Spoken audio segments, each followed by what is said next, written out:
मैं सबको बोलना चाह रहा हूँ कि मैंने सुना है कि आईपीएफटी के ऑफिसेस या उनके घर में अटैक हो रहा है, उनको ऑफिस जलाया जा रहा है।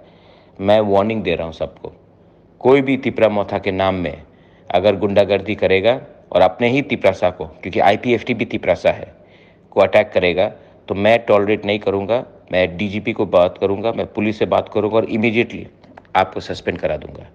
ये मेरा फाइनल वार्निंग है। तिपरा मोथा के नाम में तिपरासा को अटैक नहीं करेगा। ये बुबागरा का फाइनल वार्निंग है सबको, जो हमारे नाम में, जीत के नाम में ये वायलेंस क्रिएट कर रहे हैं। और एक खबर मुझे मिला है कि विजय मिसल के लिए आप लोग बहुत लोग से रुपया इकट्ठा कर रहे हो। अगर मुझे मालूम पड़ा कि किसी ने रुपया उठाया तिपरा मोथा के नाम में, तो मैं आपको अरेस्ट कराऊंगा, आपको जेल में डालूंगा और तिपरा मोथा से आपको हमेशा के लिए निकाल दूंगा। ये एक्सटॉर्शन, गुंडागर्दी जब तक बुबागरा चेयरमैन है तिपरा मोथा का, नहीं चलेगा। ये मैसेज सबको आप भेजिए और मैं अपील करता हूँ, शांति रखिए, काम पीस रखिए। तिपरासा के संग झगड़ा नहीं करेगा, आईपीएफटी के ऊपर अटैक नहीं होगा। ये मेरा मैसेज है सबको और वार्निंग भी है जो ये बात को नहीं समझते ठीक से।